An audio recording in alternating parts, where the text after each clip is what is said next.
চট্টগ্রামের ভাটিয়ারীতে ঢাকাগামী চট্টলা এক্সপ্রেস ট্রেনে অগ্নিকাণ্ডের ঘটনা ঘটেছে। এই বিষয়ে আরো জানাতে যুক্ত হচ্ছেন আমাদের সহকর্মী শহীদুল সুমন। যাচ্ছি তার কাছে। সুমন, আগুন লাগার কারণ সম্পর্কে কিছু জানা গেল কিনা এবং ফায়ার সার্ভিস কি ঘটনাস্থলে পৌঁছেছে কিনা, সার্বিক পরিস্থিতি কি দেখছেন আপনি? এখনো পর্যন্ত আগুন লাগার যে কারণ সেটি এখনো পর্যন্ত আসলে চিহ্নিত করা সম্ভব হয়নি। এখানে যারা রয়েছেন ফায়ার সার্ভিস কিংবা যেহেতু এটি একেবারেই বিএম মিলিটারি একাডেমি অর্থাৎ সেনাবাহিনী মিলিটারি একাডেমি ভাটিয়ারির যেহেতু পাশে, সেখানে কিন্তু সেনাবাহিনীর যারা সদস্যরা রয়েছেন ঊর্ধ্বতন কর্মকর্তা তারাও কিন্তু এখানে এসে পৌঁছেছেন।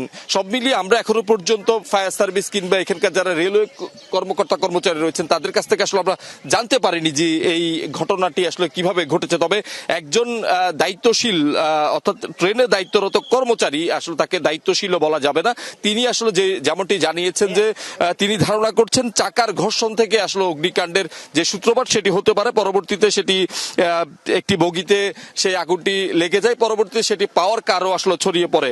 এখানকার যারা স্থানীয়রা রয়েছেন তারা সহ এখানকার যারা সেনাবাহিনীর যারা কর্মকর্তারা রয়েছে, অর্থাৎ পাশে যেহেতু মিলিটারি একাডেমি, সেখান থেকেও আসলে পানি নিয়ে এসে কিন্তু যে উদ্ধার কাজ সেটি আসলে মূলত সেনাবাহিনীর সদস্যরা সহ স্থানীয়রা শুরু করে। পরবর্তীতে ফায়ার সার্ভিসের যারা ইউনিট রয়েছে, ফায়ার সার্ভিসের যারা সদস্যরা রয়েছেন তারাও কিন্তু এখানে এসে যুক্ত হন। আমরা দেখছি যে এখানে যে আগুন প্রায় নিয়ন্ত্রণে এসেছে, অর্থাৎ ফায়ার সার্ভিস সহ অন্যান্য যারা সংস্থা রয়েছেন তাদের আসলে দক্ষতায় আগুনটি আসলে খুব দ্রুতই নেভানো সম্ভব হয়েছে এবং এখনো পর্যন্ত কোনো হতাহতের খবর আমরা পাইনি। আপনি দেখছেন যে চট্টলা এক্সপ্রেস সেটি কিন্তু প্রায় 7:45টার দিকে চট্টগ্রাম রেলওয়ে স্টেশন থেকে ছেড়ে এসেছে এবং সেটি ঢাকার উদ্দেশ্যে আসলে যাওয়ার কথা রয়েছে। এই প্রতিমধ্যেই ভাটিয়ারি মিলিটারি গেট বলা হয়, বিএম গেট, সেখানে আসলে মূলত এই অগ্নিকাণ্ডের কবলে পড়ে ট্রেনটি। এবং আপনি দেখছেন যে যারা চালক গার্ড যারা রয়েছেন এখানকার কর্মকর্তারা, তাদের কিন্তু আসলে দক্ষতায় বলা চলে এই যে বড় একটি দুর্ঘটনা থেকে আসলে সবাই রক্ষা পেয়েছে। যার কারণ হিসাবে এখানে আমরা গার্ডদের সাথে কথা বলেছিলাম ট্রেনে, তারা আসলে বলছিলেন যে তারা দ্রুততার সাথেই আসলে ট্রেনটিকে আসলে বিচ্ছিন্ন করে দেয়। যেই জায়গাটিতে আসলে অগ্নিকাণ্ডের ঘটনা ঘটছে সেই বগিটি থেকে পুরো ট্রেনটিকে আলাদা করে দেওয়া হয়, যার কারণে আসলে বড় ধরনের যে ঘটনা সেই ঘটনা থেকে আসলে কিছুটা রক্ষা পায়। আমরা একটু আসলে এখানকার ট্রেনে একজন স্টাফ ছিলেন, তিনি সম্ভবত সেখানে খাবার বিতরণের সাথে আসলে যুক্ত থাকেন, তার সাথে একটু কথা বলাচ্ছে। ঘটনাটা আসলে কি হয়েছিল, আসলে কখন ছেড়ে আসছিল বলতে পারি না। ঘটনাটা আমি ওই মাথায় এক বগিতে চাকরি আগুন লাগছে, আমি পায়ে স্ট্যান্ড নিয়ে মারলাম, ওই কাজ হইতেছি না। পরে আমার ম্যানেজার বলতেছে যা আছে তোমরা পায়ে স্ট্যান্ড দিয়ে মারো, চেষ্টা করো করো।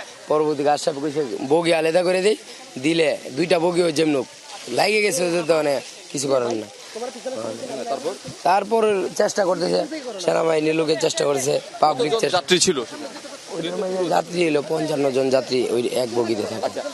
শুনছিলেন যে একটি বগিতে আসলে 55 জন যাত্রী থাকে, সেক্ষেত্রে এই যে বগিটিতে আগুন লেগেছে সেখানে 55 জন যাত্রী থাকার কথা। যেহেতু ঈদের মৌসুম, যাত্রীরা কিন্তু আসলে তাদের কর্মস্থলে ফিরছেন, কেউ বা চট্টগ্রাম থেকে ঢাকা যাচ্ছেন, বিভিন্ন জায়গায় যাচ্ছেন, সেক্ষেত্রে কিন্তু ধারণা করা হচ্ছে এখানে ট্রেনগুলোতে প্রতিটি বগিতে আরো অতিরিক্ত যারা যাত্রী সেটির থাকতে পারেন। এবং সব মিলিয়ে যে এখন আসলে বলা চলে যে যারা এখানকার চালক কিংবা যারা এখানকার ট্রেনে দায়িত্বশীল গার্ডরা ছিলেন তাদের অনেকটাই দক্ষতায় কিন্তু আসলে এই দুর্ঘটনা আসলে বড় হতে পারেনি। অর্থাৎ তারাই যে ট্রেনটিকে আসলে যেই জায়গাটিতে যে বগিটিতে আগুন লেগেছে সেখান থেকে সামনের যে অংশটুকু সেটি আসলে বিচ্ছিন্ন করে কিছুটা দূরে নেয় এই যে বড় দুর্ঘটনা সেখান থেকে আসলে রক্ষা পেয়েছে। এমনি যেই বগিটিতে আসলে এই অগ্নিকাণ্ডের ঘটনা ঘটেছে সেটি আসলে দেখা যাচ্ছে পুরো একেবারে ছাই হয়ে গিয়েছে এবং এখানকার যারা ফায়ার সার্ভিসের কর্মকর্তারা, সেনাবাহিনীর কর্মকর্তারা সেখানে ঘটনাস্থলে আছেন এবং তারাও আসলে চেষ্টা করছেন